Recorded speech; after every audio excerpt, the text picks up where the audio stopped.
Sayyidina wa maulana Muhammadin wa ala alihi wa sahbihi ajma'in.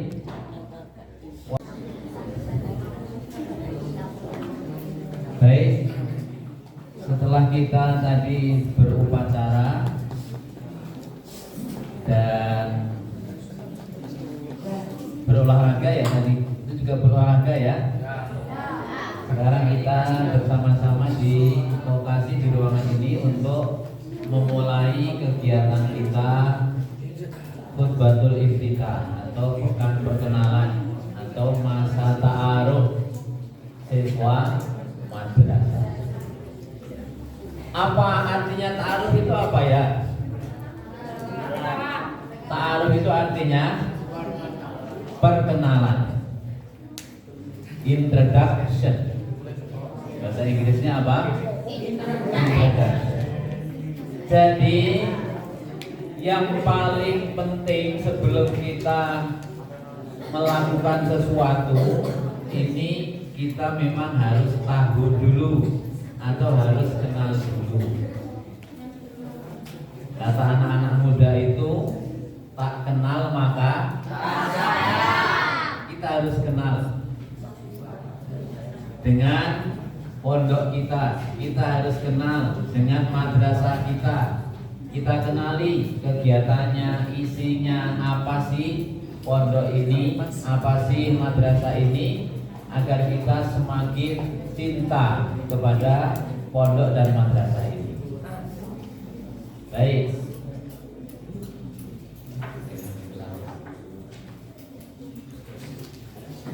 Tadi saat upacara kami sudah sampaikan sekilas tentang pengenalan secara umum.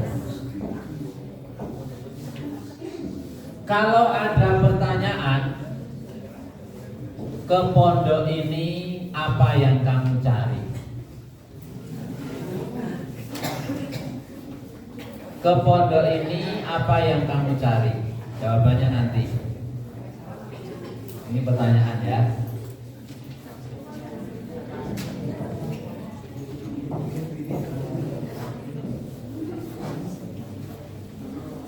Melanjutkan yang tadi, anak-anak sekalian. Antum sudah kenal saya ya? Baik. Sudah kenal belum? Masa sih? Orang setenar ini nggak antum kenal.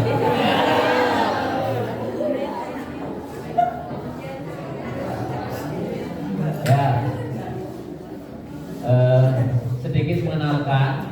Ini nanti sampai setengah 9 ya? Setengah 9 terus istirahat. Kita nanti jam 9 insya-Allah. Sekarang perkenalan dulu, nggak apa-apa. Saya yang ada di depan antum ini, nama saya Muhammad Bahid atau Moh Bahid. Oh, ternyata Ustaz Bahid. Tidak ada perubahan ya. Kemudian status saya sudah nikah.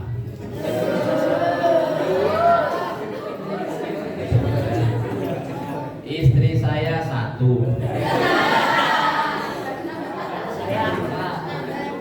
Gak ada 1A 1B, sama 1 aja.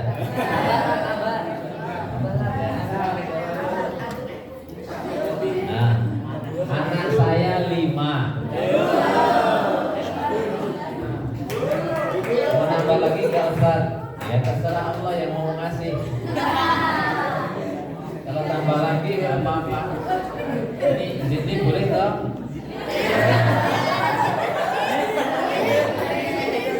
Ya, yang penting nanti Allah yang ngasih. Tapi alhamdulillah sudah naik anak 5. Kemudian istri saya itu juga mondok bersama antum di sini. Maka istri saya itu mondok, masih santri karena di pesantren.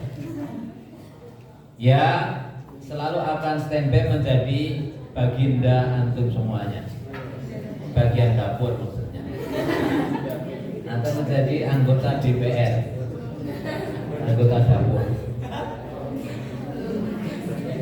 Nah, kemudian kami di sini nanti bersama-sama dengan antum, insya Allah kita kita bersama-sama tholabul ilmi mondok 24 jam kita di sini. Begitu ya. Ini sekilas. Nanti untuk yang lain-lain bisa sambil berjalan. Bisa berapa? Ya, hampir. Itu nama saya. Kemudian saya lahir di Tempuran. Jadi Sakotoro Sila.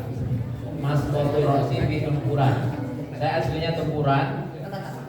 Dusunnya Bunduh Sari. Ada yang dari Bunduh Lor? Bunduh Sari. Nah, kalau Tempuran banyak ya. Yang dari Tempuran Nganjuk.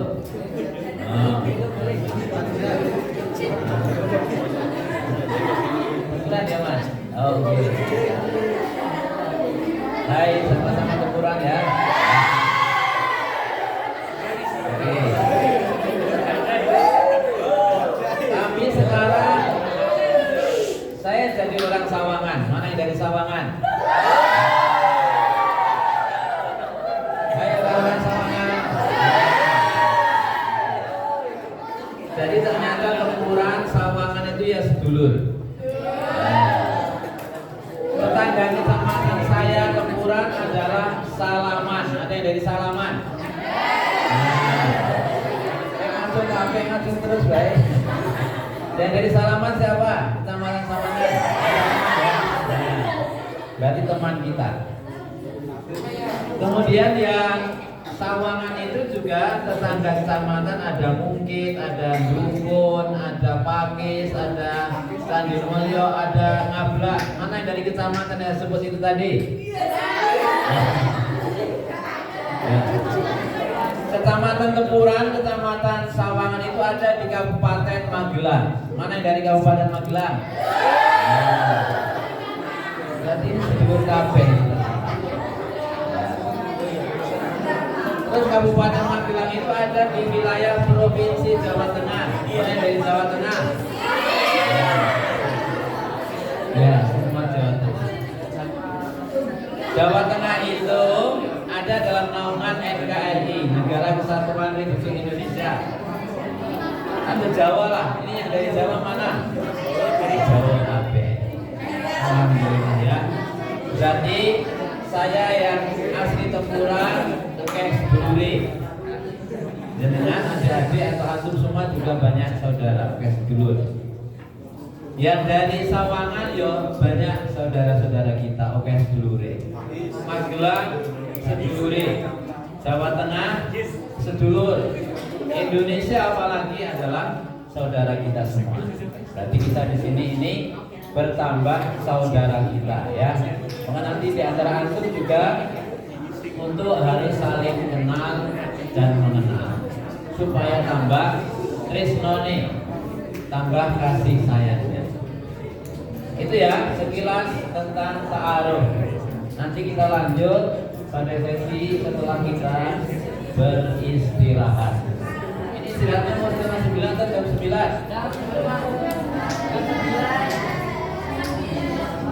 Jam berapa? Berapa Ustaz?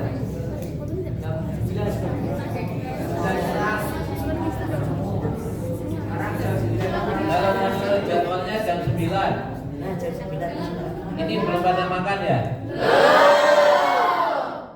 Kira-kira untuk nahan sampai jam 9 masih kuat? Makan dulu. Setelah itu nanti jam 9 kita lanjutkan ya. Demikian sekilas ta'aruf dulu. Dan terima kasih. Nanti kita lanjut lagi jam 9 insya Allah. Kita jam 9 nanti sudah standby di sini. Itu saja. Demikian untuk itu mari kita tutup dulu, kita sementara kita lagi dengan hamdalah. Alhamdulillah rabbil alamin dan doa kafaratil majlis. Subhanallahumma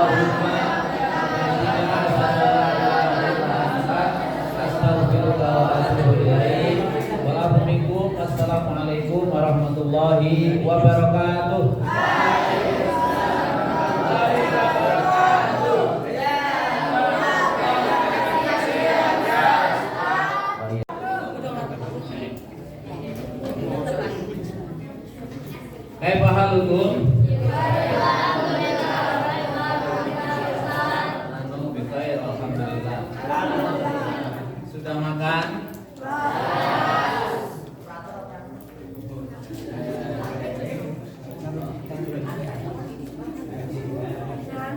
Sudah kenyang? Sudah jajan? Belum, karena masih banyak jajanan. Kantin koperasi pindah ke lemari masing-masing ya. Nah, sudah makan? Sudah. Sudah kenyang? Sudah. Sudah ngantuk?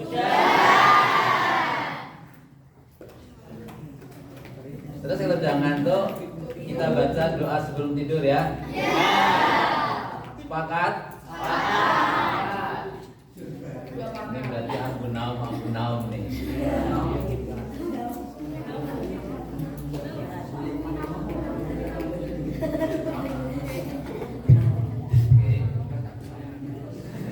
Baik, kita mulai untuk materi hari ini tentang ya khutbatul iftitah ataupun perkenalan tentang pesantren, gitu ya.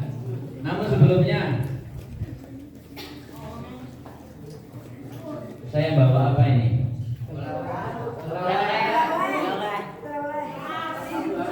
Oh, ini tas. Anda bisa ngarani ini tas ini kenapa? Karena antum tahu ya. Terus apa yang ada di dalam tas? Kita nggak bisa ngarani karena nggak tahu.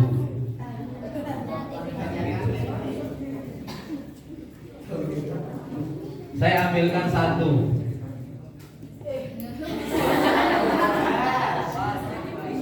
Ini apa namanya?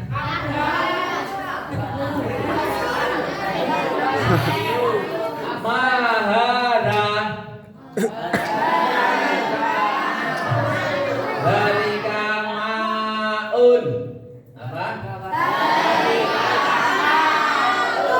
Ini adalah air yang diwadahi dalam gelas plastik.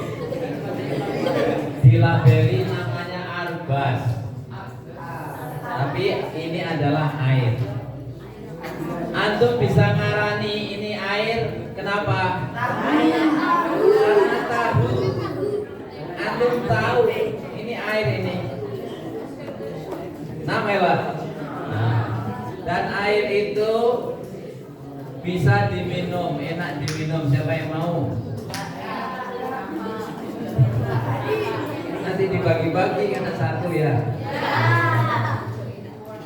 Nanti tak surat lihat aja. Ini apa ini? Apa namanya apa? Masak lawan ini. Sunduk, nantinya ini sunduk. Kok antum bisa ngarani ini sedotan?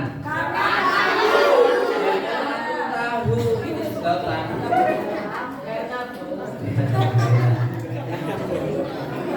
Gak ada yang ngarani ini pulpen. Antum sepakat gak kalau ini pulpen? Ya. Karena memang kita tahu, pengetahuan kita ini adalah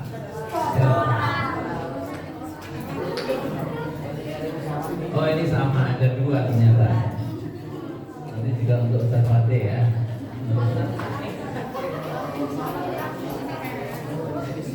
Oh sama ini sedotan. Ini apa ini? Oh ada butir-butir, ini apa? Ini namanya roti. Roti dibungkus pakai nanti kok bisa ngarani ini roti?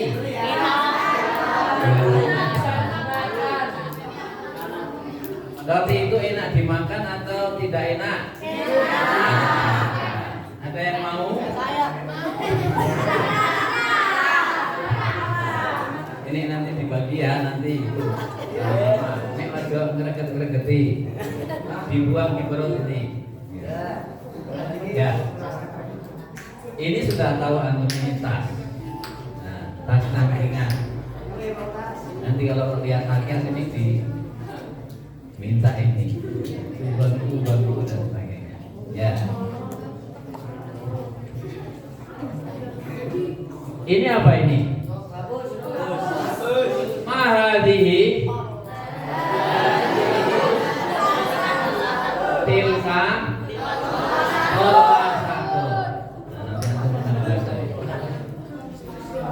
tolasa ini makanan atau bukan? Berarti enak dimakan atau tidak? Antum gak bisa ngarani nah ini bukan makanan dan tidak enak dimakan. Karena kita tahu dan punya pengetahuan. Ini apa ini? Mahara Dalika Obasiru Dalika Obasir. Ini adalah iapur atau hadihi suratun. Ini makanan atau tidak? Enak dimakan atau tidak? Jadi ini bukan permen, bukan roti, tapi ini kapur. Antum bisa ngarani ini kapur dari mana? Dari pengetahuan. Kesimpulannya anak-anak semuanya, berarti pengetahuan itu penting. Pengetahuan itu penting. Atau ilmu itu penting.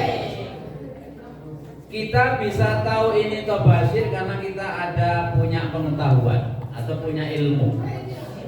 Kita bisa ngarani ini roti, makanan, enak dimakan karena kita punya pengetahuan. Kita punya ilmu tentang itu. Berarti semuanya itu perlu pengetahuan dan perlu ilmu. Orang yang punya pengetahuan, orang yang punya ilmu dalam bahasa Arab namanya alimun. Namanya apa? Alimun. Dulu jamaatan. Alimun. Banin. Alimun. Banat. Alimun. Makanya agak banyak tadi. Ya. Berapa piring? Sebelum rapi atau enggak? Ya. Orang yang punya pengetahuan, orang yang punya ilmu itu namanya alimun.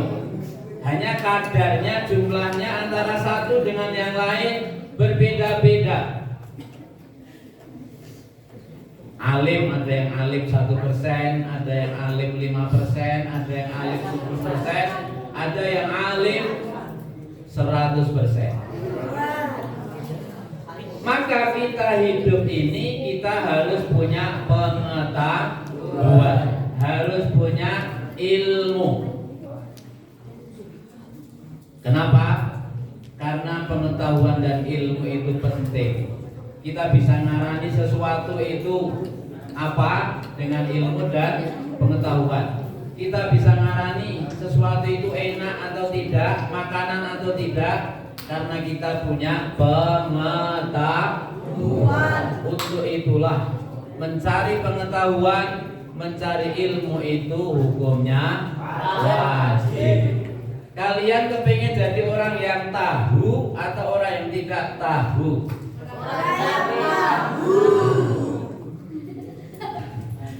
Tahu apa? Ya, tahu bulan digoreng apa itu? Dan memang Rasulullah menyuruh kita untuk itu.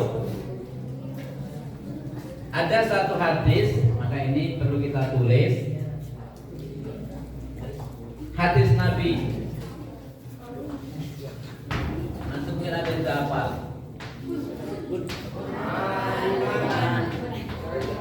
Dibaca. Kun aliman. Kun aliman. Kun aliman.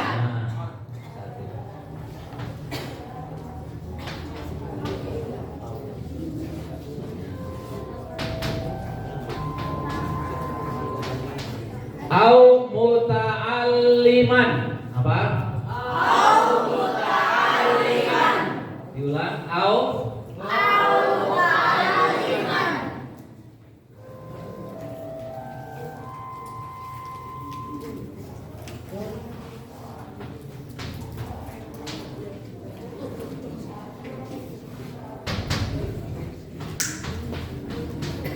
au mustami'an.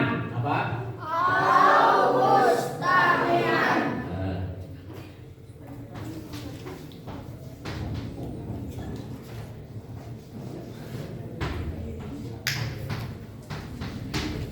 Au muhibban. Dibaca. Au muhibban. Kun aliman. Bersama-sama. Kun aliman. Au muta'alliman. Au muta'alliman. Au mustami'an. Au mustami'an. Au muhibban. Au muhibban. Nah. Masih lanjut hadis ini.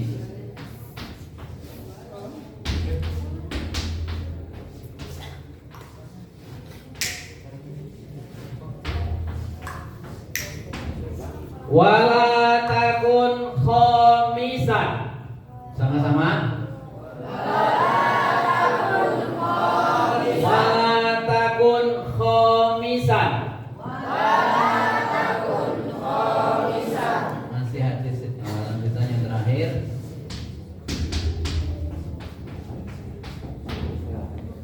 Fatah lika. Apa? Fatah lika. Lihat sini. Kun aliman. Sama-sama. Kun aliman. Au muta'alliman.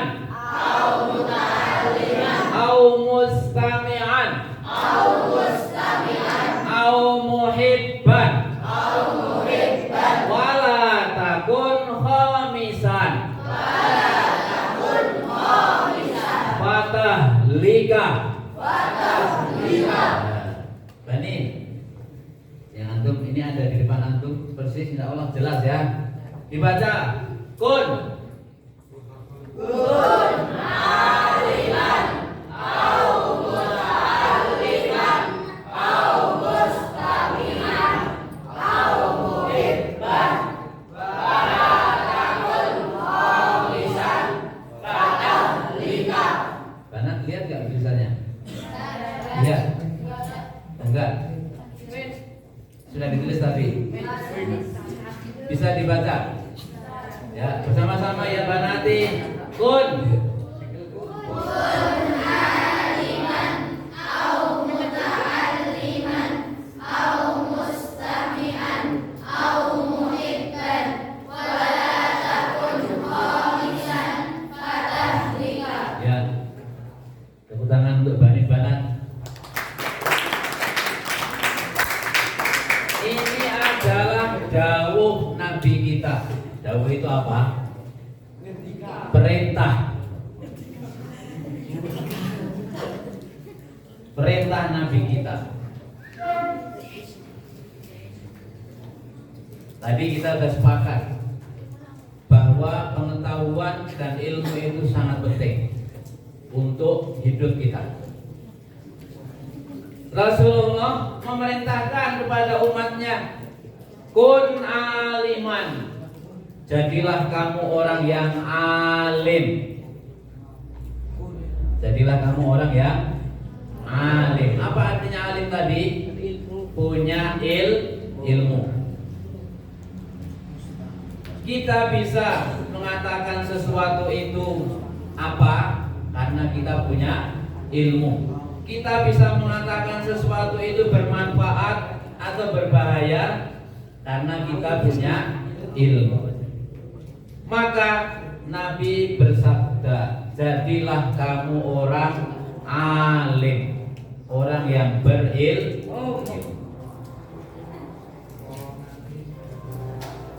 Derajat yang paling tinggi, alim. Rasulullah kepingin umatnya itu menjadi orang alim, orang yang punya ilmu, punya pengetahuan. meskipun kadar ilmunya akan berbeda-beda. Derajat yang kedua, au muta'alliman. Apa? Au muta'alliman. Atau orang yang menuntut ilmu, atau orang yang belajar ilmu, muta'allim. Ini dari bahasa Arab, fi'il madhi yaitu ta'allama yata'allamu. Artinya apa? Belajar. Akhi ta'alam. Nah, yang gitu ya. Ya ukhti ta'alami. Ini namanya fi'lu amri. Nanti adik-adik para santri akan belajar itu. Ada nahwu dan shoroh. Gitu ya. Muta'allim itu artinya orang yang belajar. Jadi tingkatan kedua, Rasulullah memerintahkan umatnya apa? Untuk menjadi orang yang muta'allim, orang yang belajar, orang yang menuntut ilmu. Derajat yang ketiga tentunya lebih rendah daripada pertama dan kedua. Apa itu? Au mustami'an. Oh, ya kan? Au mustami'an. Jadilah kalian ini pendengar ilmu,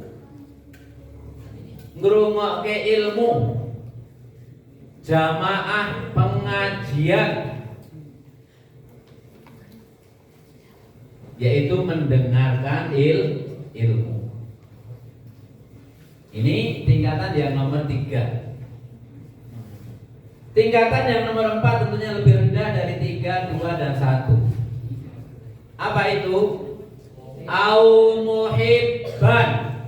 Apa? Au muhibban. Atau kalian jadilah orang yang cinta dengan ilmu. Aku senang ilmu, saya senang belajar, saya suka belajar. I like study, I like knowledge. Ana uhibbul ilma, gitu ya. Jadilah orang yang cinta ilmu, senang dengan ilmu. Itu Rasulullah bersabda selanjutnya, wala takun khamisan. Apa?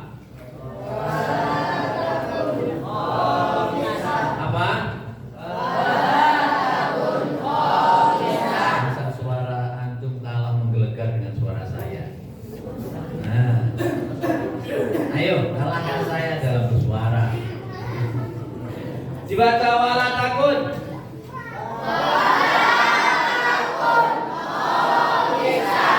Wala takun khamisan. Jangan kamu menjadi orang yang kelima. Jangan kamu jadi orang yang kelima. Wis orang ngalim, orang duweni ilmu, plonga, plongo, bo, ndak,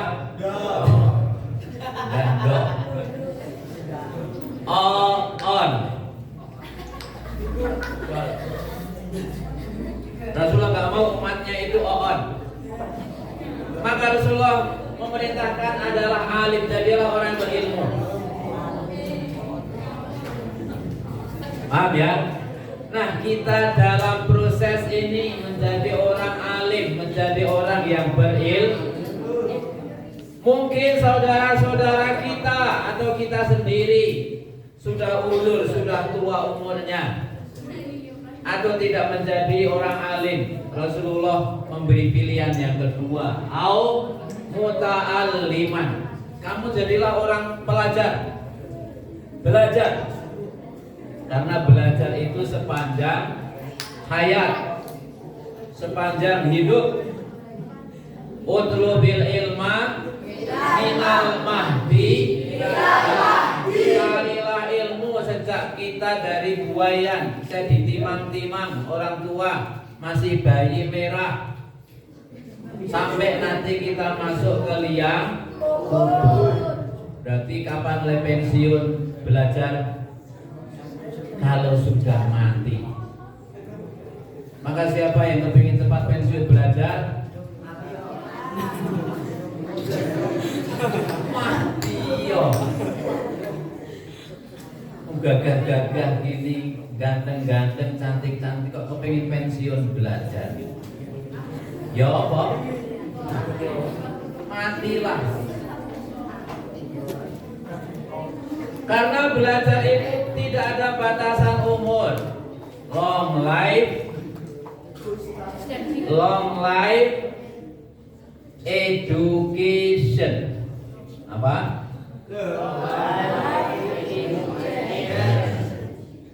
Jadi belajar itu sepanjang hayat.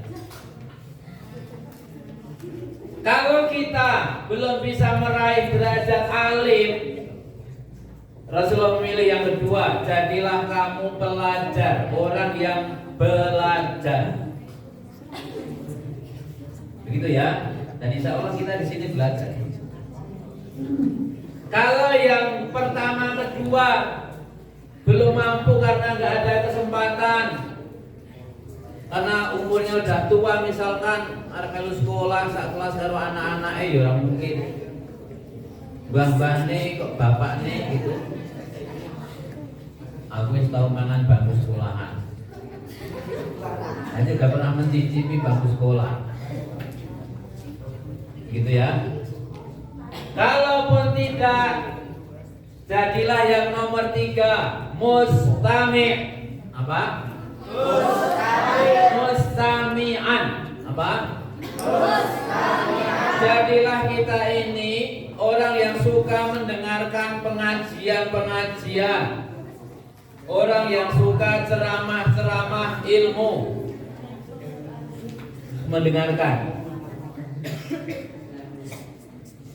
Maka orang-orang tua kita atau sedulur-sedulur kita luar biasa ketika ada pengajian di mana rawi hadir karena mustami' kepingin mendengarkan ilmu.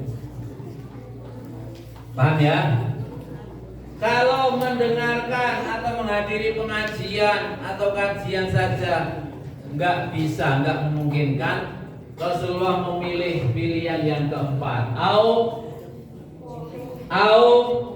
muhibban, jadilah kalian pecinta ilmu. Wis paling ora seneng karo ilmu, seneng karo wong-wong sing do ngaji, seneng karo wong-wong sing do mondok, seneng dengan anak-anak yang belajar, seneng dengan orang-orang yang pergi ke pengajian-pengajian. Itu sudah tingkatan yang paling terakhir. Rasulullah wanti-wanti, dibaca wala takun bersama-sama. Jangan, akhir uti. Jangan kalian jadi orang yang kelima. Orang yang kelima itu apa? Enggak punya ini semua. Alim tidak, muta'alim ya nggak mau belajar, nggak mau mendengarkan ilmu-ilmu, ya wes ora cinta dengan ilmu bablas. Itu namanya golongan yang kelima. Apa nasibnya? Fatah lika, maka kamu akan hancur. Na'udzu, pinter ya ora, gelem sinau ya ora, gelem ngrungokke ilmu ya enggak, juga sama sekali enggak cinta dengan ilmu. Itu adalah golongan yang kelima yang Rasulullah jamin apa? Tahlik, akan hancur. Bukan hancur lebur badannya, tapi hancur kehidupannya. Dia enggak bisa membedakan apa-apa karena nggak punya ilmu. Ini tolasa atau apa ini penghapus diarani makanan, diuntal. akhirnya membahayakan diri sendiri. Nih, jadi Rasul memberi pilihan kepada kita agar kita menjadi orang yang alim, berilmu, atau kita menjadi orang yang belajar, muta'allim, atau mustami', kita mendengarkan ilmu, atau muhibban, kita cinta ilmu. Kira-kira ahli uhdi, 4 hal ini kita ada kesempatan semuanya atau tidak? Untuk menjadi alim kita ada kesempatan atau enggak? Untuk punya ilmu kita ada kesempatan atau enggak? Ada. Untuk muta'alim, menjadi pelajar, kita ada kesempatan atau enggak? Ada. Sekarang kita lakukan. Untuk menjadi mustami' di kelas-kelas, di masjid, di ruangan, kita mendengarkan ilmu, ada kesempatan atau enggak? Kupingi saya normal kabeh. Nek wingi nang omah budek mergo HP, sekarang di sini enggak lagi. Sehat meneh. Telinganya sehat lagi. Pokoknya dikoroi. Ini kan enggak ada yang bawa HP tadi. Ada enggak? Hah? Ustazah. Nah, nanti kamu kalau mau pengen bawa HP di pondok ya jadi ustazah dulu. Banin ada yang bawa HP enggak ini? Ya, sudah dicek Ustaz. Nanti sambil dipantau ya, diingatkan. Kadang-kadang telinga kita kesumpelan HP, mata kita juga kesumpelan HP. Tapi kita kembali ke pondok ini untuk menjadi sehat lagi. Pendengaran kita sehat, kemudian penglihatan kita juga sehat. Mati ya.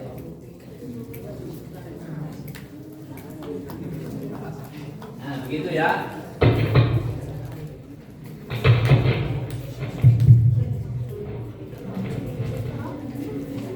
Mustami, kita ada kesempatan enggak untuk menjadi pendengar? Ada. Nanti ketika sudah saatnya belajar, kita datang ke kelas, meja kursi sudah siap, kita tinggal siap mendengarkan. Ustaz-ustazah kita akan memberi ilmu, kita siap untuk menjadi mustami'. Untuk muhib, pencinta ilmu, kita ada kesempatan atau enggak? Ada. Antum enggak akan datang ke sini kalau enggak cinta ilmu. Namun, maka dalam rangka menjadi alim, 1, atau muta'alim, 2, atau mustami', 3, atau muhib, tingkatan keempat, kita insya Allah selamat dari golongan yang kelima. Apa golongan orang kelima itu? Gak punya semuanya. Apa nasibnya? Hidupnya akan hancur. Hidupnya tidak bahagia. Hidupnya tidak sejahtera. Dan kita ada keempat hal ini. Insya Allah kita berikhtiar untuk menjadi orang alim ya. Orang alim itu apa? Orang yang punya ilmu. Kita juga berikhtiar menjadi muta'alim. Kita juga berikhtiar untuk menjadi mustami' dan menjadi muhib. Karena kita harus cinta dulu dengan ilmu. Maka nasihat kami anak-anak, cintailah ilmu, cintailah pelajaran, apapun itu. Aku rasa pelajaran matematika, hitung-hitungan. Semua pelajaran harus dicintai agar menjadi mudah. Begitu ya. Maka nanti pelajaran apapun cintailah agar kita mudah di dalam belajar. Karena kita adalah cinta semua ilmu. Oke, sepakat ya? Nah, inilah nasihat Nabi. Jangan kita menjadi golongan yang ke-5. Apa nasibnya? Hancur hidupnya, kacau hidupnya, ruwet uripe, ambiar kabeh. Karena enggak punya 4 hal ini.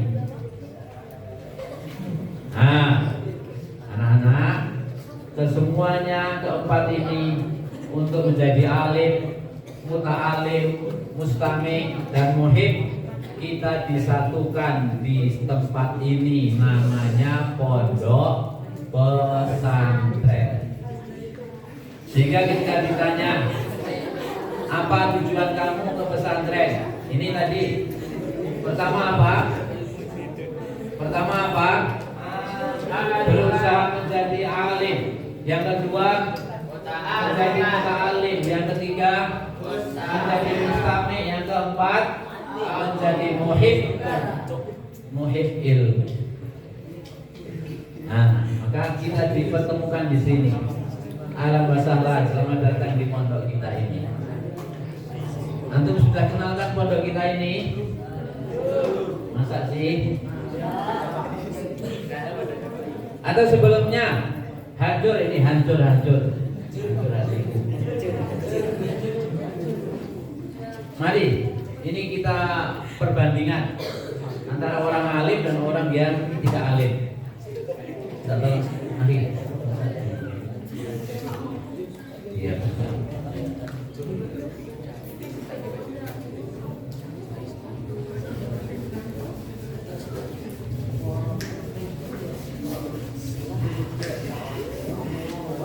Orang yang tidak berilmu itu namanya apa? Jahil. Namanya apa? Jahil. Bahasa Indonesianya bodoh atau dungu. Bahasa Jawane GOBLOK atau GEBLEK. Itu orang jahil. Saya tawarin antum, mau kepengen jadi orang jahil atau orang alim? Mau kepengen jahil atau alim? Kepengen jahil atau alim? Karena dawuh Nabi, perintah Nabi kita ini umat Nabi menjadi orang yang alim, orang yang berilmu. Sebagai gambaran, jahil dengan alim. Al-jahil berarti dia nggak punya ilmu. Nah, bola. Lawannya adalah al-alim, orang yang berilmu, orang yang punya ilmu, ya al-ilmu, ya adalah alim. Kalau orang yang punya kebodohan, ya al-jahil. Kebodohan itu dijodohkan dengan kondisi apapun akan tetap rugi, hancur. Kepandaian itu dijodohkan dengan kehidupan, situasi hidup apapun akan tetap mulia. Sekarang al-jahlu tadi ya.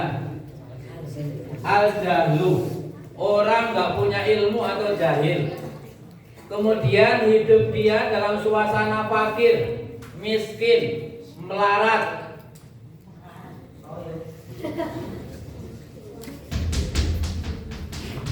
Al-jahlu ditambah al-faqru, hidupnya fakir.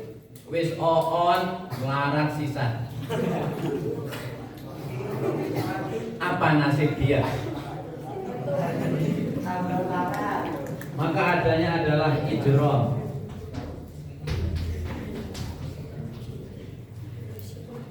Ijromun apa?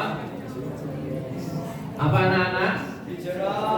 Ijromun itu kriminalitas, kejahatan. Maka kalau orang hidup gak punya ilmu, dia melarat, yang terjadi adalah kejahatan, kriminalitas. Dia akan berani nyolong, dia berani merampok, dia berani mencopet, dia berani membegal. Kenapa? Nggak tahu akibat atau dosa dari itu semua. Maka al-jahlu, kebodohan, ditambah dia fakir, adanya adalah idrok, kejahatan atau kriminal. Paham ya? Paham gak? Kemudian al-jahlu, jahil juga, delala uripe di pari kesempatan melimpah. Dia banyak harta. Apa jadinya orang bodoh tapi kaya?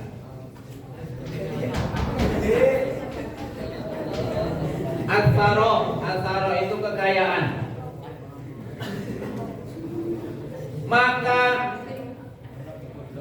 yang ada adalah fasadun. Yang ada apa? Fasad, kerusakan. Dhewein di duit akeh. Utawa diwehi karo wong tuane duit akeh. Apa akibatnya? Kerusakan. Akan dibelanjakan untuk hal yang tidak-tidak.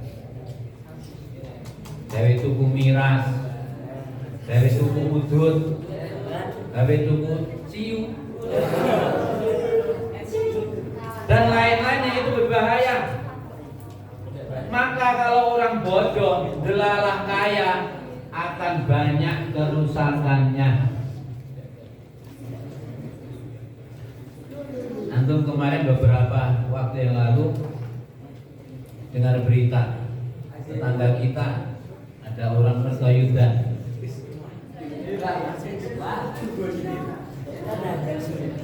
Apa yang terjadi? Dia minta uang orang tuanya. Ternyata apa yang dia belanjakan? Dia membeli racun. Kemudian racun itu ternyata diberikan atau dicampurkan kepada minuman untuk seluruh keluarganya. Maka bapak, mbok, mbak Yune semuanya mati karena diracuni. Apa obsesi dia? Apa niat dia? Dia kepingin dapat harta itu semuanya. Maka ini bayangkan, kalau orang bodoh ternyata dititipi banyak harta, yang terjadi adalah kerusakan. Maka kalau al-jahlu, kebodohan, ditambah keadaannya beruang, banyak uang, dia akan banyak merusak. Gak bisa, gak tahu bagaimana cara membelanjakan ilmu. Tentu. Nah. Kemudian al-jahlu, masih al-jahlu, ditambah kondisi kehidupannya al-hurriyah.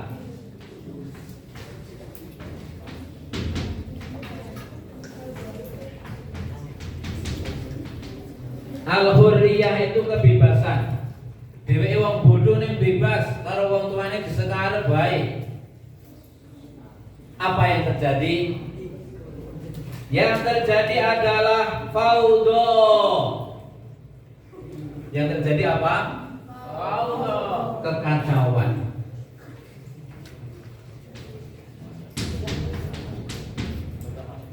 Atau chaos, keributan. Wonge bodoh ning disekarep. Dia arep napa wae bebas. Maka yang terjadi adalah kekacauan. Paham ya? Kemudian masih juga keadaan bodoh, al-jahlu. Orangnya bodoh, nggak punya ilmu. Delalah dia punya kekuasaan atau as-sultah.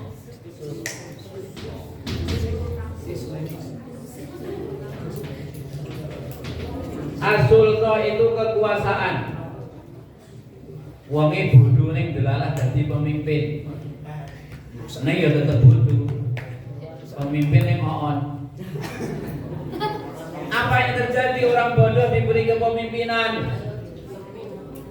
Adanya adalah istibdadun. Adanya Apa?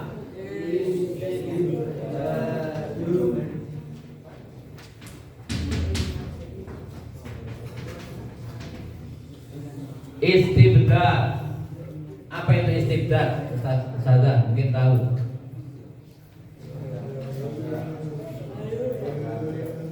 Atau mungkin anak-anak ada yang tahu.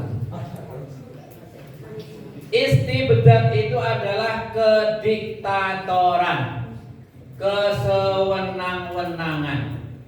Mulane ana pemimpin, neng pemimpinnya bodoh maka dia akan diktator. Semena-mena, tak wiyah-wiyah, sak geleme dhewe. Kenapa? Karena dia pemimpin yang bodoh. Pemimpin rumah tangga kok on. Dia akan sewiyah-wiyah ngomong.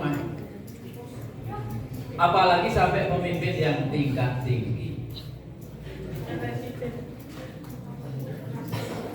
Gitu ya. Kemudian masih al-jahlu.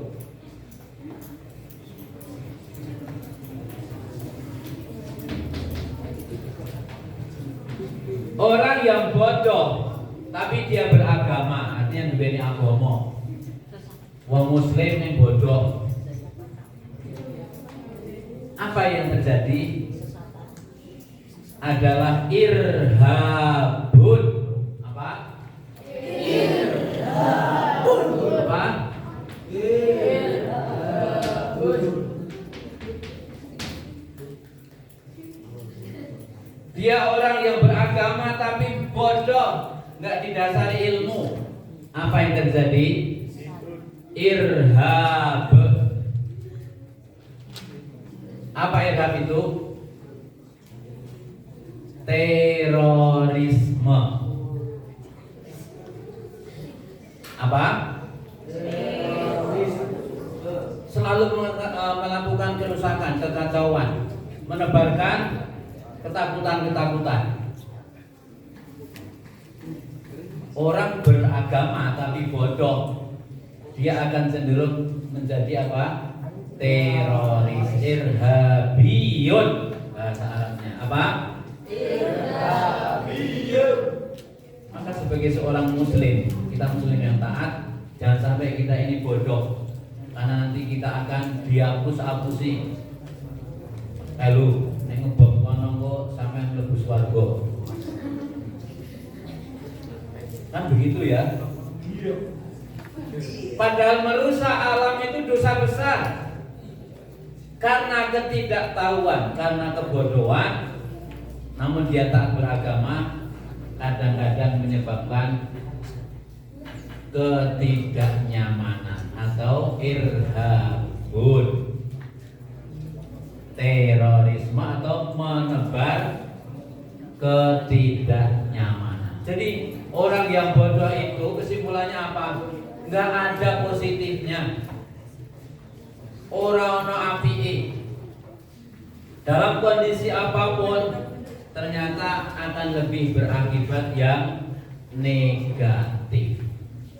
Tak baleni meneh. Sampeyan kepengin dadi wong bodoh apa dadi wong pinter? Tenan. Beneran nih. Ayo bersama-sama kita. Nah, berbeda dengan keadaan orang alim, orang berilmu. Coba, orangnya berilmu tapi hidupnya dia fakir. Apa yang akan terjadi? Orang alim tapi melarat, fakir. Bagaimana keadaan hidupnya? Maka dia akan qanaah. Dia akan apa? Dia akan narimo uripe. Kan berbeda toh. Melarat, miskin, serba kekurangan tapi orang berilmu, maka akan memunculkan sifat qanaah. Oh ya rapopo dan sampai ini memang seginilah jatah rezekiku. Yang penting harus saya syukuri. Orang alim responnya luar biasa. Berbeda dengan orang bodoh, maka akan ada kriminalitas kejahatan. Tapi kalau orang alim dia melarat, muncul sifat qanaah. Sifat apa? Qanaah, narimo pandu. Semakin dia qanaah, maka akan semakin merasa cukup hidupnya. Wong sing ora cukup itu apa? Bukan karena jumlahnya sedikit, tapi karena gaya hidupnya. Namola, ana wong di mobil siji, isih rumangsa urung cukup sebab tanggane di mobil loro. Ana wong di mobil loro, isih urung cukup mergo tanggane kono duwe mobil telu. Jadi ilmu itu dengan kondisi yang fakir, kekurangan akan memunculkan sikap qanaah.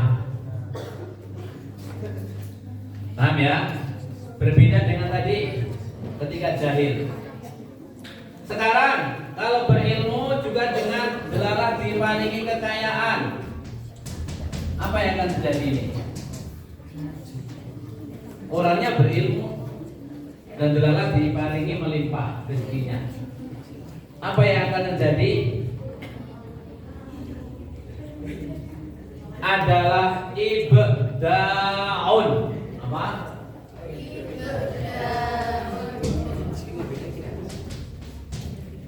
Apa ibda itu?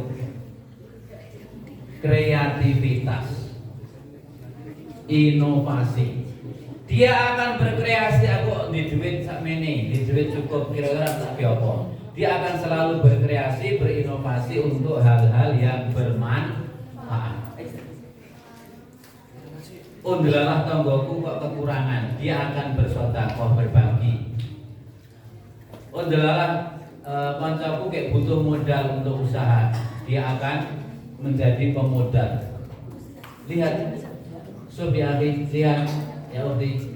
Ternyata ilmu itu kalau dibarengi dengan kekayaan akan memunculkan kreasi-kreasi dan inovasi yang bermanfaat. Berbeda dengan ketika bodoh.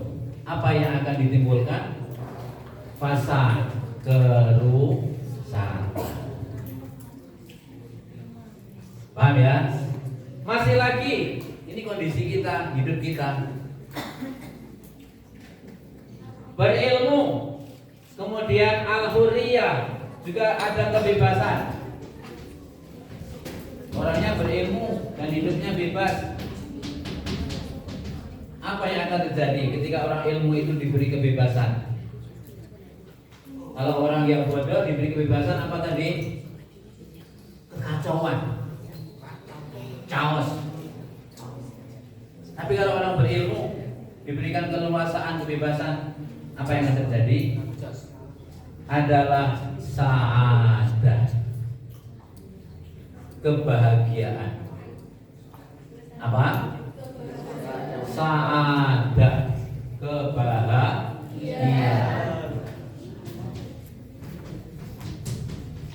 Dia nggak merasa terkekang, tapi dia bisa memilih jalan hidupnya.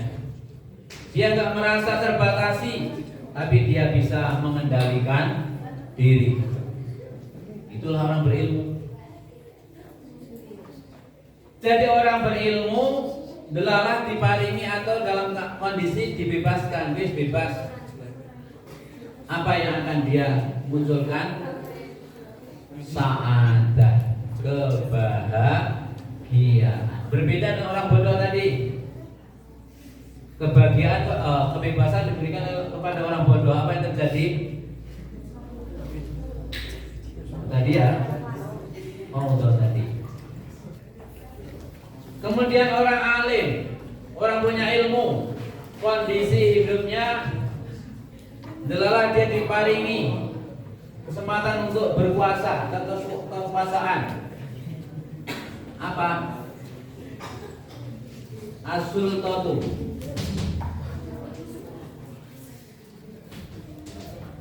Orangnya pintar, dia ada derajat pangkat atau diberikan kekuasaan. Apa yang akan muncul dari dia, orang alim itu yang diberi kekuasaan? Al-adlu, keadilan. Yang akan dirasakan adalah keadilan. Al Dia akan bersikap adil.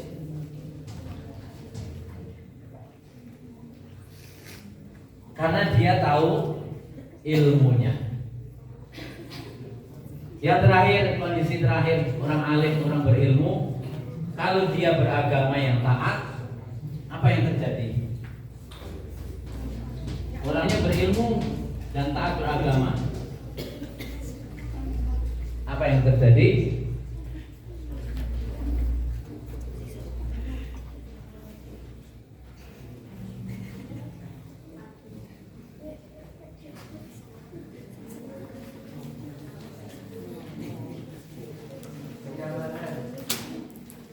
Hah?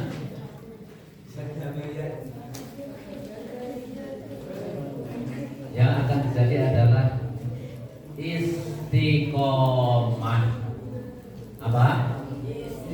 Istiqomah.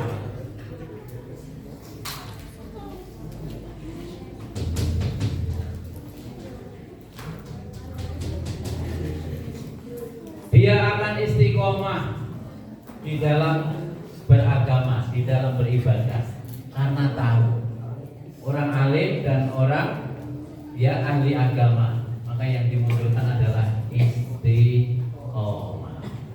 Inilah anak-anak sekalian perbedaannya. Bagaimana kalau kondisi hidup itu jahil? Sudah paham ya? Kebalikannya, bagaimana kalau kondisi hidup ini alim, dia punya ilmu? Apa yang akan terjadi? Sekali lagi saya tanya, kepingin orang yang berilmu atau kepingin orang yang bodoh? Hai anak-anakku, antum kepingin jadi orang yang berilmu atau orang yang bodoh? Banyak positif-positif, banyak kebaikan-kebaikan yang akan dilahirkan dari ilmu atau orang yang berilmu. Maka inilah tempat yang tepat bagi kita untuk memproses diri kita menjadi orang yang berilmu. Siap kita berproses? Siap semuanya? Siap. Gitu ya. Inilah. Maka yang kedua dengan ilmu.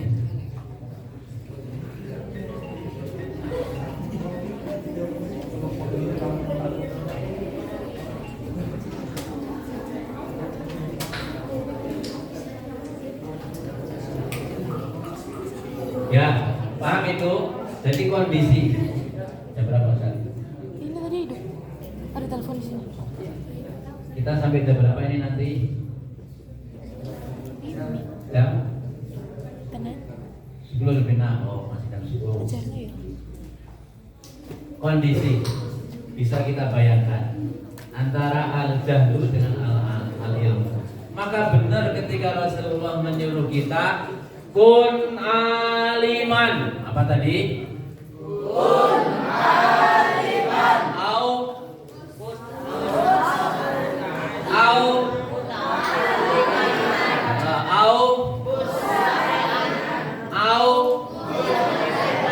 Wala takun. Kenapa? Patah lika. Karena kita akan hancur kalau bodoh. Nih buktinya nggak ada kebaikan hidup bagi orang yang bodoh. Gitu ya. Maka mari kita berproses bersama-sama untuk menjadi orang yang alim. Dan tempat ini, pondok pesantren ini adalah tempat yang tepat. Orang tua antum juga memilihkan tempat yang tepat. Antum juga tinggal di tempat yang tepat, karena kita akan memproses diri kita menjadi orang yang berilmu. Baik tuh. Nah, coba dawuh Nabi tadi dibacakan lagi bersama-sama. Kun.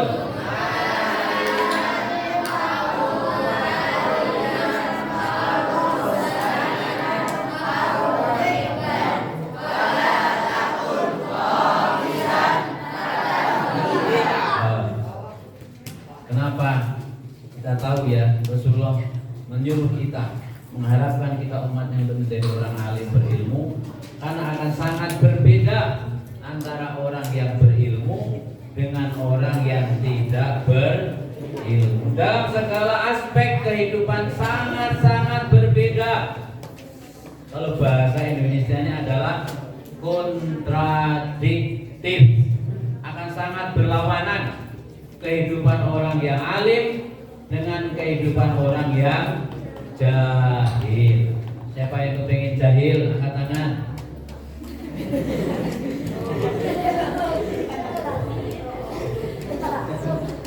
Siapa yang kepengen jahil? Gak ada ya? Alhamdulillah. Siapa yang kepengen alim? Angkat tangan. Alhamdulillah. Anak Ghazali. Sekali lagi mari kita berproses, berusaha menjadi orang yang berilmu. Maka tempat ini namanya pesantren, tempat untuk menimba ilmu, tempat untuk ngangsu ilmu, tempat untuk belajar. Paham ya? Ya, dari itu kondisi-kondisi itu ada hal yang mau ditanyakan? Nggak ada.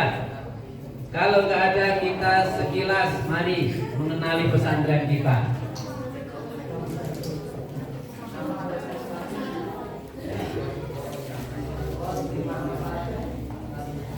Satu pertanyaan, apakah definisi pesantren atau apa pengertian dari pesantren? Siapa yang menjawab? Sama santri lama. Apa sih pesantren itu?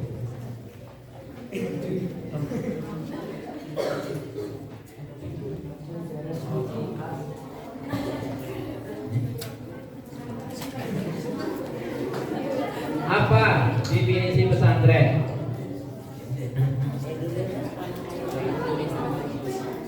Ayo, anak-anak yang lama mungkin menjawab.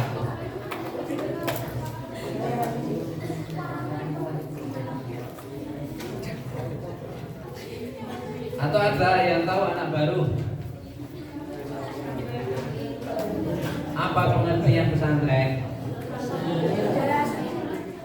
Acung.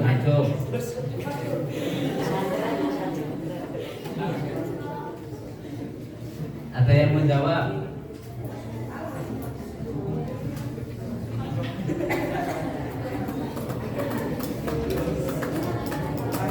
Bukti atau ahli? Silakan. Bukti apa di pesantren? Kamu di pesantren toh? Atau di penjara? Apa pesantren itu?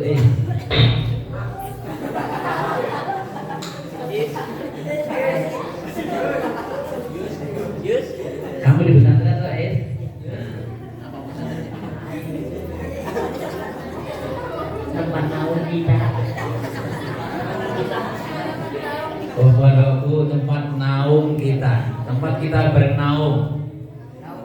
Bukan naung, bukan.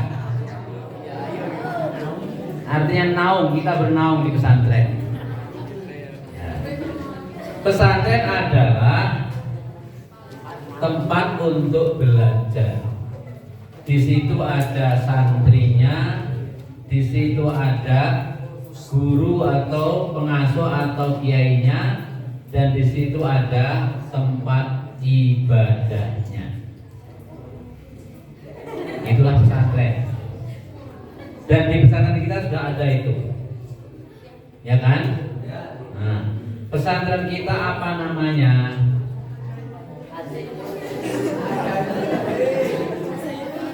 Pesantren kita apa namanya?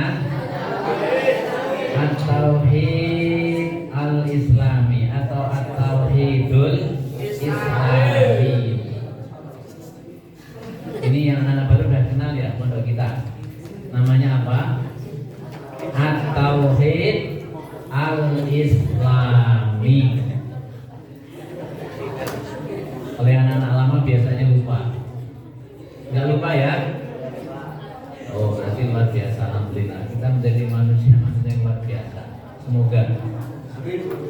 Pesantren kita ini namanya At-Tauhid Al-Islam. Terus apa yang ada di pesantren ini? Apa yang ada? Apa yang ada di dalam pesantren?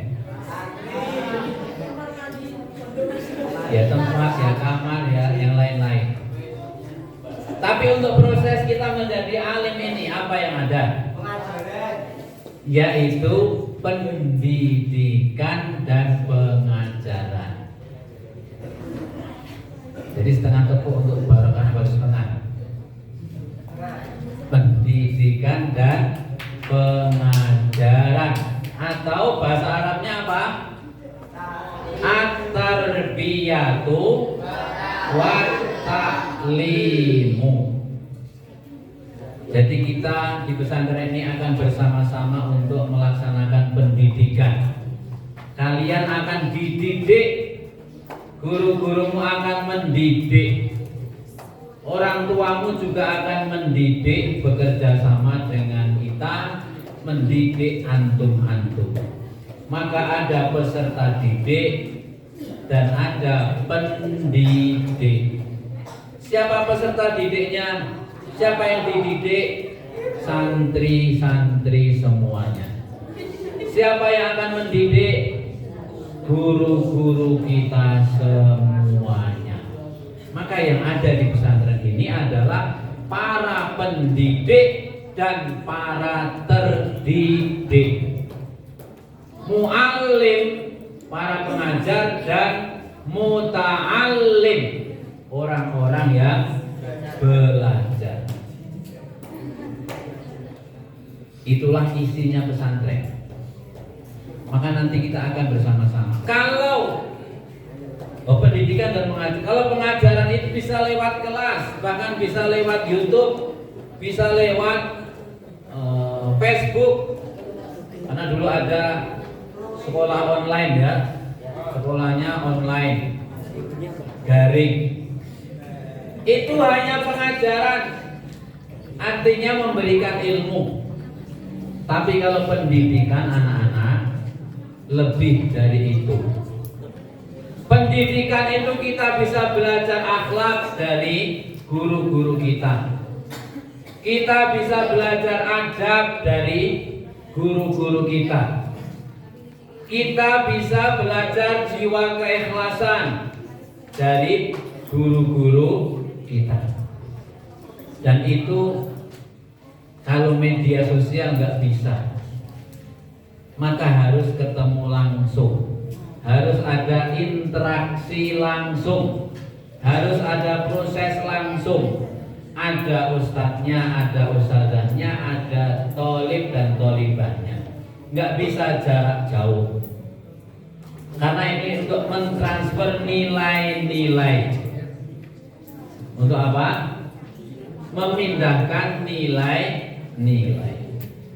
Maka nanti pendidikan dan pengajaran yang akan kita laksanakan bersama-sama. Paham ya? Nomor 3 tadi sudah pengertian pesantren nomor 1. Terus apa yang ada di pesantren itu nomor 2. Yang nomor 3, apa yang dipelajari di pondok pesantren? Apa yang dipelajari di pondok pesantren? Ilmu umum dan ilmu agama, pengetahuan umum dan pengetahuan agama. Atau lebih jelasnya yang dipelajari di pesantren adalah 3 hal. Apa itu? Masih ingatkah antum? Yang pertama adalah keislaman. Kita akan mendalami Islam di sini. Apa sih Islam itu? Islam atau orang Islam itu mau dibawa kemana? Kita belajar keislaman. Karena kita sebagai orang Muslim, orang Islam, harus banyak tahu tentang Islam itu sendiri agar kita semakin cinta dengan Islam. Nek wis cinta, wis tresno, dicekeli, dipegangi dengan kuat-kuat, nggak akan merucut, nggak akan dilepas. Maka Islam kita nggak bisa ditukar dengan hanya sebungkus Indomie, sebungkus Supermie. Islam kita nggak bisa ditukar dengan sebuah motor Vario. Nyata kayak motor naik sira kudu kafir. Mau nggak? Mau nggak? Mau nggak? Milih Vario ini pemilih Islami. Kalau kita Islamnya sudah kuat, nanti Vario akan datang sendiri. Maka wala tamutunna illa wa antum muslimun. Jangan sampai kita mati kecuali mati dalam keadaan beragama Islam. Maka mari kita pegang kuat-kuat itu Islam kita. Nah, kita di sini belajar tentang keislaman. Apa tuh Islam itu? Mungkin sebatas yang kita tahu, Islam itu adalah membaca syahadat, Islam itu ya sholat, Islam itu bayar zakat. Itu adalah baru rukun-rukunnya. Apa yang ada di dalam Islam itu nanti yang di sini akan kita pelajari. Jadi apa yang dipelajari di sini? Keislaman. Kemudian yang kedua apa? Keilmuan. Kita akan belajar tentang ilmu dan pengetahuan di sini. Baik itu pengetahuan umum atau pengetahuan yang tidak umum, yaitu pengetahuan agama. Maka kita nanti akan belajar tentang ilmu-ilmu umum dan ilmu-ilmu agama. Ada pelajaran IPS, ada pelajaran PKN, ada pelajaran bahasa Inggris, ada pelajaran geografi, yang lain-lain itu adalah ilmu umum yang ketika dipadukan dengan ilmu agama akan luar biasa. Maka ilmu umum itu penting atau tidak penting? Penting. Kita akan belajar keilmuan di sini, ilmu umum dan ilmu agama. Maka kita juga akan menggali, mendalami agama. Tafaqquh fiddin. Apa? Tafaqquh fiddin. Mendalami ilmu-ilmu agama. Karena sabda Nabi, orang-orang yang dikehendaki baik oleh Allah itu adalah orang-orang yang dimudahkan dalam memahami agama. Maka kita memproses untuk memahami agama Islam itu.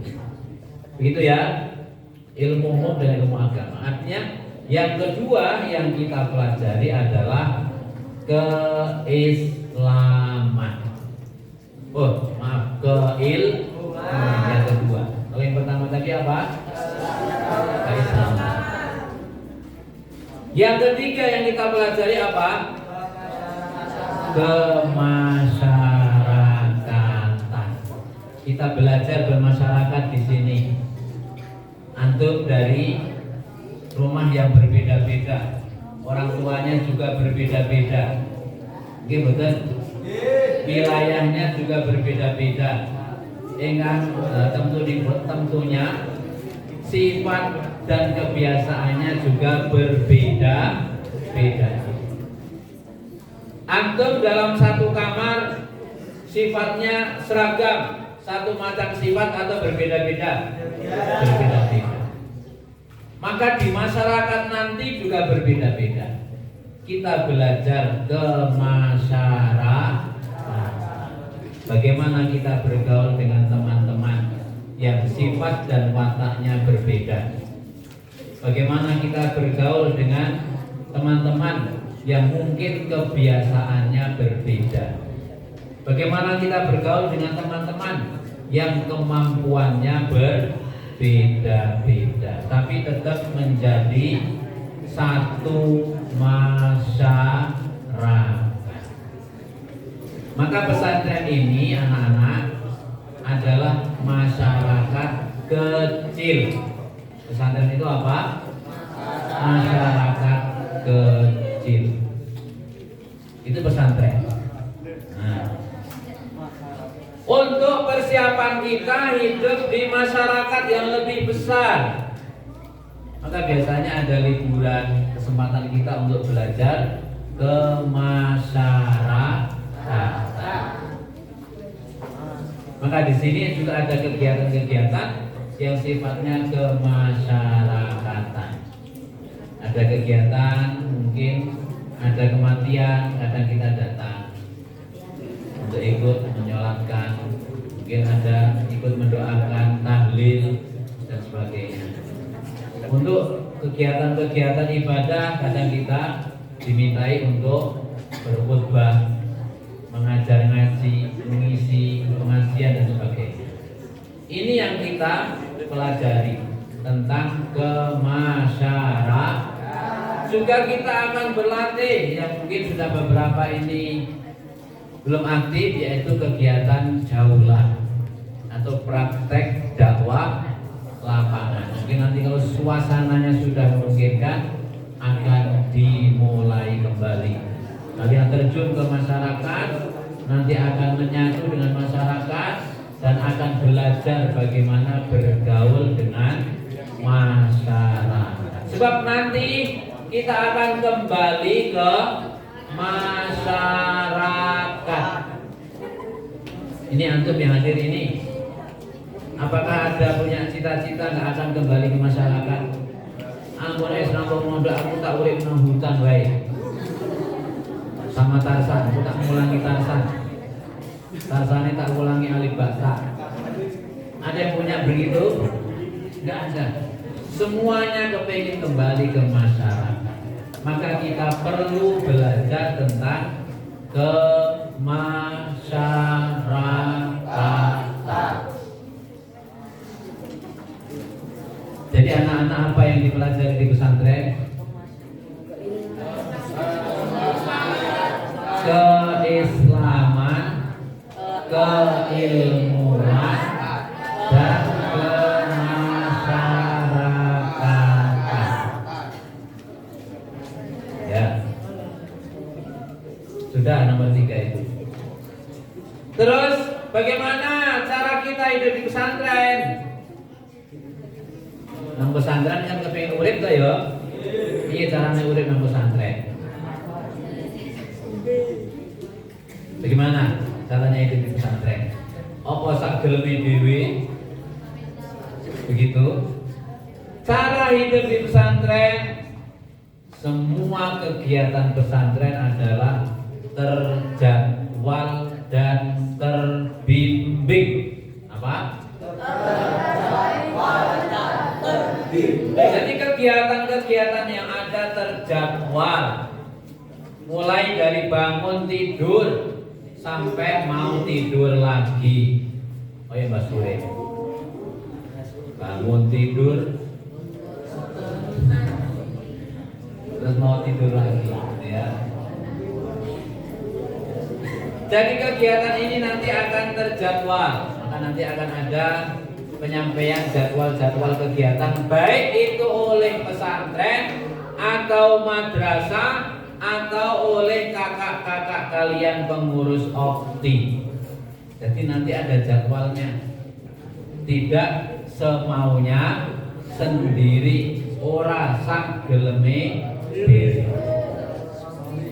Nih, maka terjadwal dan terbimbing, baik itu kegiatan harian, nanti ada kegiatan harian, ataupun kegiatan mingguan yang bersifat mingguan, atau kegiatan yang bersifat bulanan, atau bahkan kegiatan yang bersifat tahunan. Itu semuanya akan terjadwal dan terbimbing. Terus bagaimana cara kita hidup di pesantren? Yaitu teratur. antara ciri-ciri pesantren itu hidupnya teratur. Karena apa tadi? Ora sak geleme dhewe. Kenapa teratur? Karena ada peraturan. Maka nanti ada peraturan-peraturan, ada disiplin-disiplin, ada ketentuan-ketentuan yang mana harus dilaksanakan, mana yang tidak boleh dilaksanakan. Kalian kepingin hidup teratur atau amburadul? Kepingin hidup yang teratur atau amburadul? Manusia yang punya nurani sehat kepingin hidupnya teratur. Ya. Kemudian bagaimana cara hidup di pesantren? Juga tertib. Juga apa? Maka nanti juga ada ketertiban. Kalian berbusana dengan tertib, enak dipandang, orangnya mati motor. Akan berbeda ketika berpakaiannya tidak tertib dengan yang tertib. Namun kita bisa merasakan sendiri. Maka nanti dalam berpakaian juga ada ketertiban, ada peraturan. Dalam hal-hal yang lain juga ada ketertiban. Supaya apa? Hidup kita tertib. Kepingin tertib atau tidak tertib? Kepengennya tertib atau tidak tertib? Maka nanti ada tata tertib juga. Paling tidak, antum masih ingat kan? Ada 5K itu. Masih ingat ya? Apa 5K itu? 5.000. Ya, itu harga atau jajan antum. Apa 5K itu? K yang pertama apa? Kebersihan. Nah, cara hidup kita di pondok itu bersih. Maka monggo kepada para anggota kamar, para pengurus kamar, para pembimbing kamar, para pengurus-pengurus, ini diusahakan agar hidup kita selalu bersih. Maka ada piketan kan ya? Kenapa ada piketan? Biar bersih. Maka kebersihan yang kita utamakan. Kemudian K yang kedua apa? Kesehatan. Kita ini perlu sehat. Nek sehat kuwi apa-apa penak, apa-apa boleh nyaman. Nama Allah. Iya.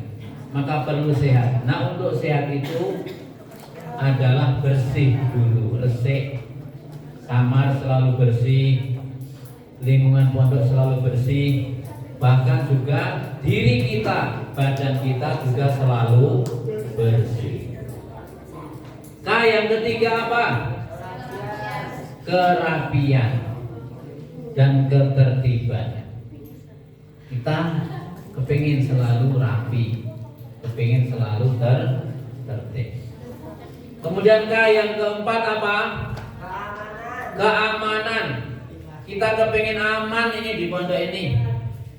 Kita kepingin aman di rumah kita, di kamar kita. Kita kepingin aman di masjid, kepingin aman di dapur, kepingin aman di kamar mandi. Maka keamanan mari kita ciptakan. Kita apa? Ciptakan. Siapa yang menciptakan keamanan? Apa hanya guru-gurumu? Cukup guru-gurumu? Enggak. Apa cukup pengurus-pengurusmu? Enggak. Jadi ya guru, ya pengurus, ya anggota dan keluarga besar pesantren. Untuk mari bersama-sama menciptakan keamanan. Kemudian yang terakhir, K yang terakhir apa? Kenyamanan. Kita kepingin nyaman nih di pondok ini.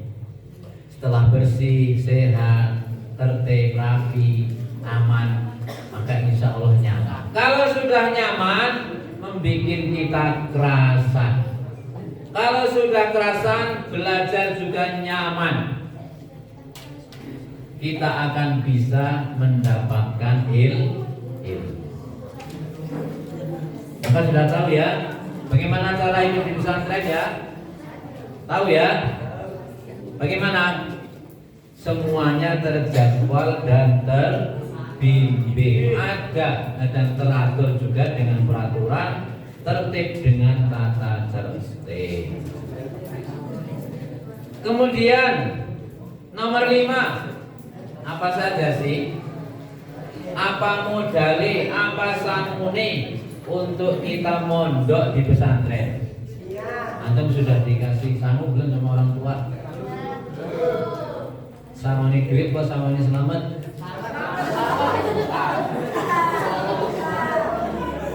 Enggak, kalau Pak Amin nginjar hasil penting pesantren, oh iya tak sangoni selamat.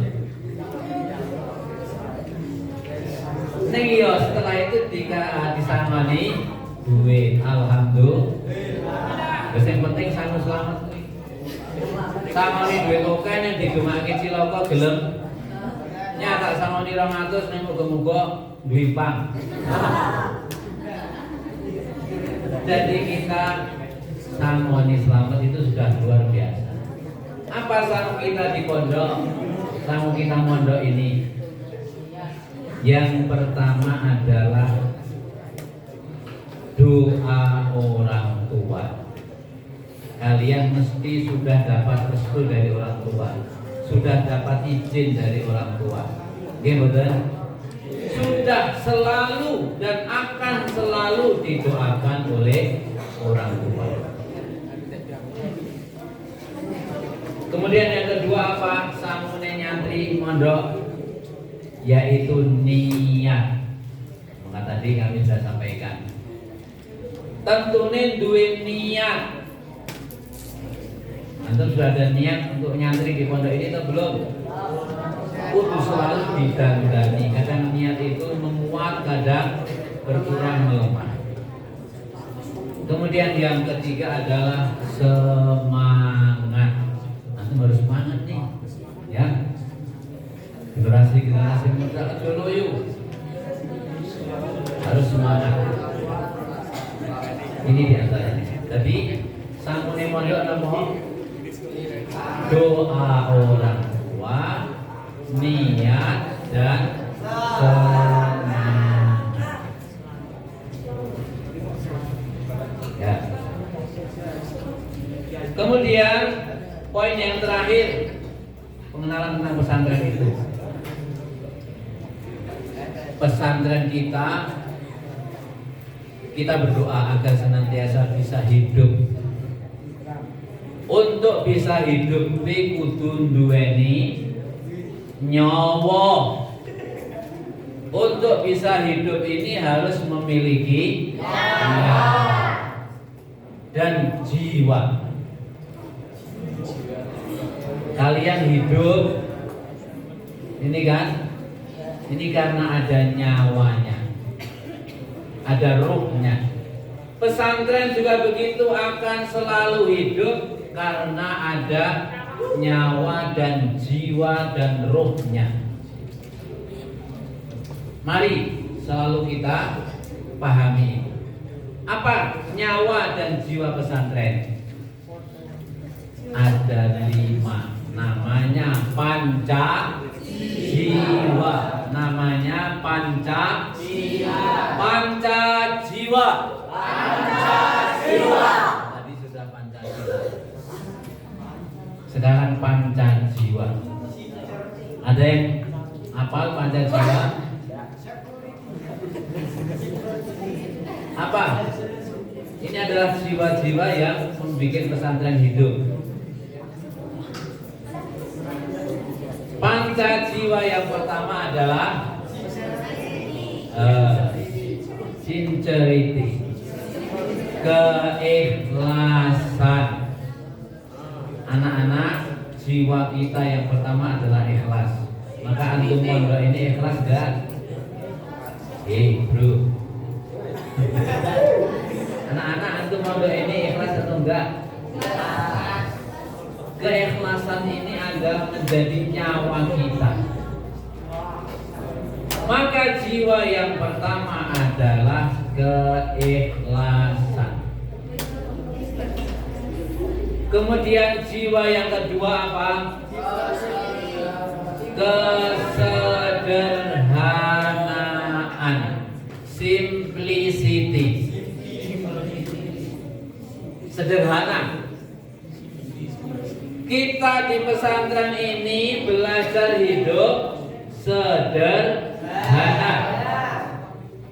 Karena kesederhanaan akan menjadi jiwa kita, menjadi nyawa kita, menjadi ruh kita. Apa artinya badannya gagah, perkasa, tapi gak punya nyawa?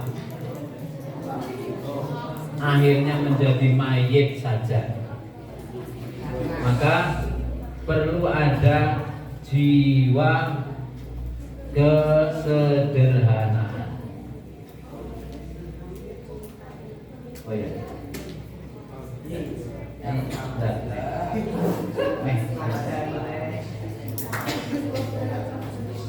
Jadi kesederhanaan, keikhlasan itu adalah jiwa yang pertama. Yang kedua, kesederhanaan. Yang ketiga apa? Berdikari atau mandiri. Berdikari atau mandiri. Berdiri di atas kaki, tidak selalu menggantungkan orang lain, ya, tidak selalu mengandalkan orang lain. Semuanya belajar berdikari, apa-apa diurus sendiri. Mandiri, mandi sendiri. Pondok harus mandiri. Di rumah mungkin ada yang bisa dipakumi, tapi di pondok belajar mandiri.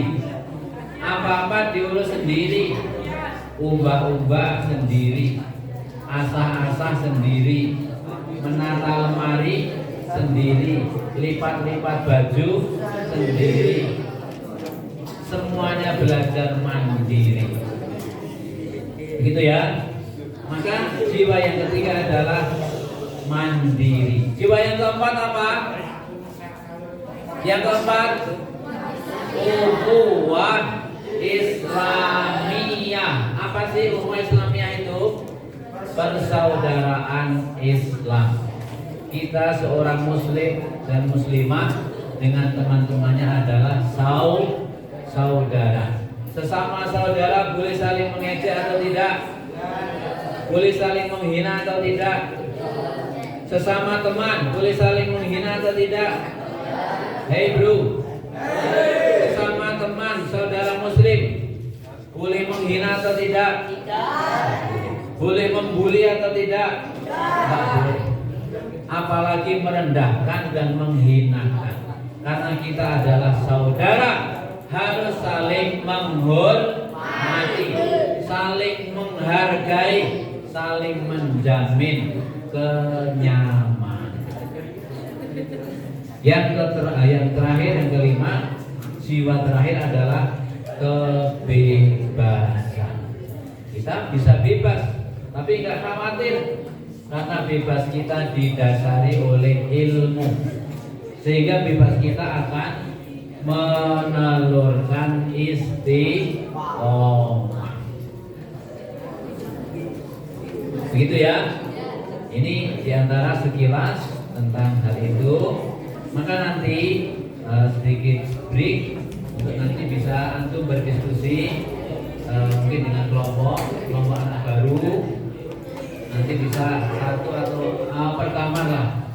Nanti bisa diskusi per kamar untuk bagaimana menciptakan atau menumbuhkan tadi Pancasila tadi, ya. Gitu. Nanti mungkin selama setengah jam atau berapa dirumuskan bagaimana untuk menumbuhkan keikhlasan, bagaimana untuk menumbuhkan kesederhanaan nanti dengan teman sekamar masing-masing. Di sini juga ini adalah tugas kelompok. Demikian, ini terima kasih. Kita akan menerima tamu dulu. Nanti setelah dari satu kelompok untuk mengkondisikan nanti diskusi kelompok per kamar. Bagaimana untuk menumbuhkan pada jiwa itu di dalam kehidupan kita di pesantren. Oke ya. Terima kasih dan tepuk tangan untuk kita semuanya.